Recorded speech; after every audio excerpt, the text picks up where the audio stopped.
వరుసగా 7 సార్లు గెలిచింది. ప్రభుత్వ కొనసాగింపు వల్ల ఈరోజు గుజరాత్లో అన్ని రంగాల్లో వాళ్ళు అగ్రస్థానంలో ఉన్నారు. అంతెందుకు మొన్నటి వరకు మన వెనకాల ఉన్న ఒరిస్సా రాష్ట్రంలో కూడా బిజు జనతాదళ్ వరుసగా 5 సార్లు గెలిచింది. ప్రభుత్వ కొనసాగింపు వల్ల వాళ్ళు కూడా కొన్ని రంగాల్లో ఆంధ్ర రాష్ట్రాన్ని దాటి ముందరికెళ్లే పరిస్థితి. ఉమ్మడి రాష్ట్రంలో తెలుగుదేశం పార్టీ ఒకసారి వరుసగా గెలిచింది. మనందరం చూసాం ఆనాడు ఆంధ్ర రాష్ట్రం ఎలా అభివృద్ధి చెందిందో. అందుకే ప్రభుత్వ కొనసాగింపు చాలా చాలా ముఖ్యం. దీని గురించి రాష్ట్ర ప్రజలందరికీ తెలియజేయాల్సిన బాధ్యత ప్రతి పసుపు సైనికుడి పైన ఉందని ఈ సభాముఖంగా కోరుకుంటున్నా. ప్రభుత్వ కొనసాగింపు ఉంటేనే పెట్టుబడులు వస్తాయి. పెట్టుబడులు వస్తేనే నిరుద్యోగ యువకులకి పెద్ద ఎత్తున ఉద్యోగాలు కల్పించే అవకాశం మనందరికీ దక్కుతుంది. నేను ఈరోజు దేవుని గడప సాక్షిగా రాయలసీమ ప్రజల్ని కొన్ని ప్రశ్నలు అడగాలనుకుంటున్నా. రెడీనా? రెడీనా? తల్లిని చెల్లిని మెడబట్టుకుని బయట గెంటేసింది ఎవరు? ఎవరు? సొంత బాబాయిని లేపేసింది ఎవరు? జే బ్రాండ్లు అమ్మి పేదల రక్తం దాగింది ఎవరు? బల్ల కింద ఉన్న ఎర్ర బటన్ నొక్కి ప్రజల్ని బాధింది ఎవరు? అందరూ ఎర్ర బుక్కు అని ఏడుస్తున్నారు. ఎందుకయ్యా అంత ఏడుపు?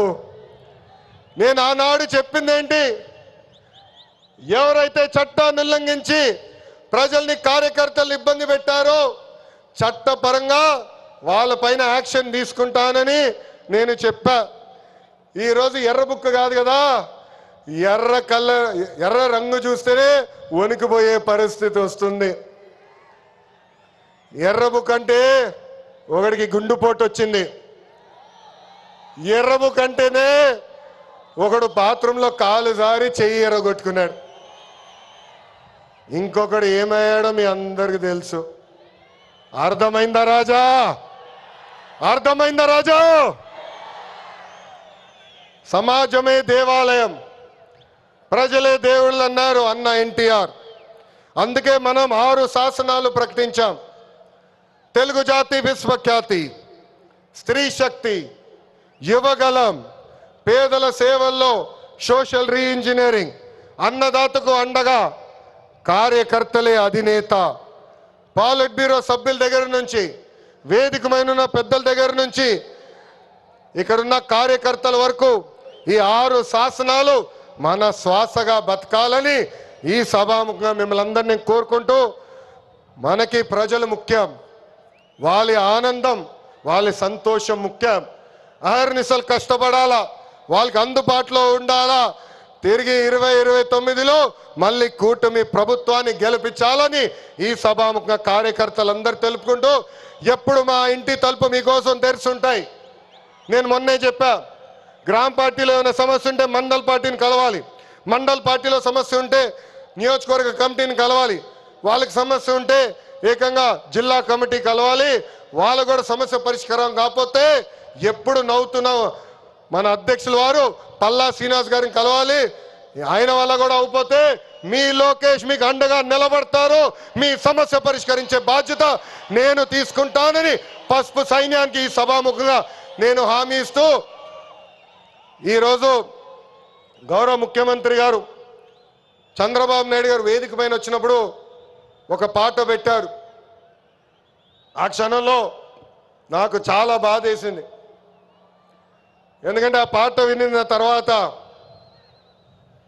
గౌరవ ముఖ్యమంత్రి గారిని నేను రాజమండ్రి జైల్లో మొదటిసారి కలిసిన సంఘటన గుర్తొచ్చింది. చాలా బాధ వేసింది. ప్రజల కోసం ఆయన జీవితం ఆల్మోస్ట్ పోయింది. అక్టోబర్లో 2003 బాంబ్ బ్లాస్ట్లో నక్సలైట్లు ఆయన పైన దాడి చేశారు. నాడు నేడు ఎప్పుడు ఆయన ప్రజల గురించి, ప్రజల భవిష్యత్తు గురించి ఆలోచించే వ్యక్తి. అలాంటి వ్యక్తికి ఎందుకు దేవుడు ఆనాడు ఈ పరీక్ష ఇచ్చాడా అనుకున్నా. ఇప్పుడు అర్థమైంది. తెలుగు ప్రజలు తిరిగి చంద్రబాబు నాయుడు గారు వెనక నిలబడేదానికి దేవుడు మనందరికి ఒక పరీక్ష పెట్టాడు. ఆ పరీక్ష జయించాను. అందుకే ఈ రాయలసీమ గడ్డ తెలుగుదేశం పార్టీ అడ్డ అని తెలుపుకుంటూ నాకు ఇంత అద్భుతమైన అవకాశం ఇచ్చిన ఈ పసుపు సైన్యానికి పేరు పేరున నా హృదయపూర్వక ధన్యవాదాలు తెలుపుకుంటూ మీ అందరి దగ్గర నుంచి సెలవు తీసుకుంటున్నా. జోహార్ అన్న ఎన్టీఆర్, జోహార్ అన్న ఎన్టీఆర్. చంద్రబాబు నాయుడు గారి నాయకత్వం, చంద్రబాబు నాయుడు గారి నాయకత్వం. వందే వందే, జై హింద్.